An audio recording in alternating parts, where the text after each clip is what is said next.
ভাইয়া একটা গল্প বলি। গল্পটা ঢাকা বিশ্ববিদ্যালয়ের রেজাল্টের দিনের গল্প। সময়টা 2022 সাল, 27 জুন আমাদের ঢাকা বিশ্ববিদ্যালয়ের রেজাল্ট দিয়েছিল। এই 27 জুন যখন ঢাকা বিশ্ববিদ্যালয়ের রেজাল্ট দেয়, তখন পরীক্ষা দেওয়ার পর আমি আসলে ভাবি নাই যে আমার ঢাকা বিশ্ববিদ্যালয়ে চান্স হবে। তখন আমি চলে গিয়েছিলাম আমার ফুপির বাসা রাজশাহীতে। আমি রাজশাহীতে ছিলাম। এই 27 জুন আমি ছিলাম রাজশাহীতে। রেজাল্ট আমাদের মোটামুটি দুপুর বেলা দিয়েছিল, দুপুর 1টা সামথিং এরকম সময়ে রেজাল্টটা দিয়েছিল, অর্থাৎ জহরের নামাজের আগে আগে রেজাল্টটা দিয়েছিল আর কি। তো যেদিন রেজাল্ট দিবে ওই দিন তো রাত থেকেই মনের মধ্যে একটা মানে উৎকণ্ঠা কাজ করতেছে যে রেজাল্ট দিবে, আসলে কি হবে কি হবে না। তখন রাজশাহী বিশ্ববিদ্যালয়ের ভর্তি প্রস্তুতি নেই আমরা। যখন রেজাল্ট দিবে ওয়েবসাইট জ্যাম হয়ে গেল, রেজাল্ট পাবলিশ হয়ে গেছে, দেখলাম যে আমাদের ঢাকা বিশ্ববিদ্যালয়ের রেজাল্ট পাবলিশ হয়েছে। তখন আসলে পাচ্ছিলাম না, যে ওয়েবসাইটে ঢোকার চেষ্টা করতেছি, ওয়েবসাইটে ঢুকতেছে না। পরে মেসেজের মাধ্যমে রেজাল্ট দেখা যায়। তো মেসেজের মাধ্যমে মেসেজ দিয়েছি, এখনো মেসেজ আসে নাই। তো ওই সময়টাতে দুপুরবেলা তো গোসল করার পরে আসলে নামাজের জন্য প্রস্তুতি নিয়ে আমি বের হচ্ছিলাম আর কি, জহর নামাজে যাবো আর কি। তো আমি তখন জুতার র্যাকটা থেকে জুতা নিয়ে জাস্ট আমি বের হবো আর কি। এই সময় আমার ফোনে SMS আসলো, একটা ভাইব্রেট করলো। আমার তো মনের মধ্যে অনেক ভয় যে আল্লাহ কি হবে।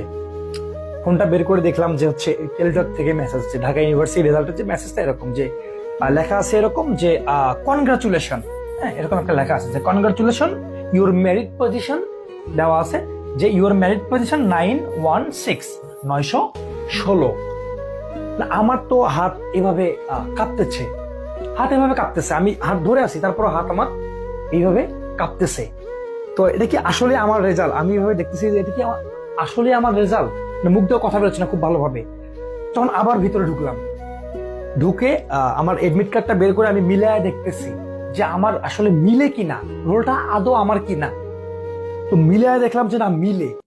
তখন আমার ফুপিকে বললাম যে হচ্ছে আমাদের ঢাকা বিশ্ববিদ্যালয়ের রেজাল্ট দিচ্ছে, আমার ঢাকা বিশ্ববিদ্যালয়ে 916তম হয়েছি। তখন ফুপি বললো যে ঠিক আছে, তোমার আম্মুকে দ্রুত কল দাও। তো আম্মুকে কল দিলাম। এভাবে কল দেওয়ার পরে বললাম যে কি খবর, কি করতেছো? তো আম্মু বলতেছে যে হচ্ছে দুপুরবেলা তো বললো যে গোসল করে হচ্ছে নামাজ পড়বো আর কি, এখনো খাওয়া দাওয়া করি নাই। তো আমি বললাম যে আমাদের ঢাকা বিশ্ববিদ্যালয়ের রেজাল্ট দিছে। আমার মা জানে না ঢাকা বিশ্ববিদ্যালয়ের রেজাল্ট দিছে।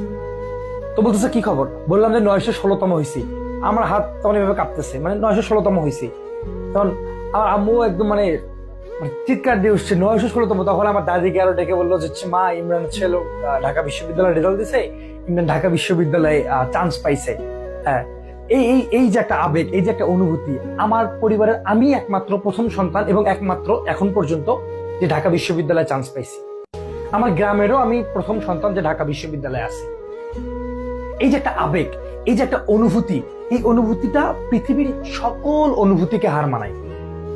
ইনশাল্লাহ তুমি HSC পরীক্ষা দিচ্ছ, এরপরে তোমার ঢাকা বিশ্ববিদ্যালয়ের অ্যাডমিশন টেস্ট। এই অ্যাডমিশন টেস্টে ভালো করার মধ্য দিয়ে ইনশাল্লাহ তুমি ভালো করবা।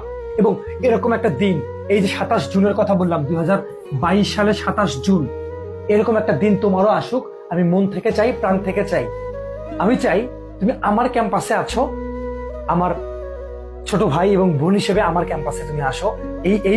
এই একটা চাওয়া আমাদের তোমার কাছে, যার জন্য তোমাকে করতে হবে পরিশ্রম। আর আমাদের গাইডলাইন দুইটা মিলিয়ে আমরা চাই তুমিও ঢাকা বিশ্ববিদ্যালয়ে আসো। শুধুমাত্র ঢাকা বিশ্ববিদ্যালয়ের ক্যাম্পাসে শিক্ষার্থী হিসেবে নয়, আমাদের ছোট ভাই বোন হিসেবে আসো। তোমার স্বপ্নগুলা পূরণ করো, তোমার বাবা মায়ের স্বপ্নগুলা পূরণ করো।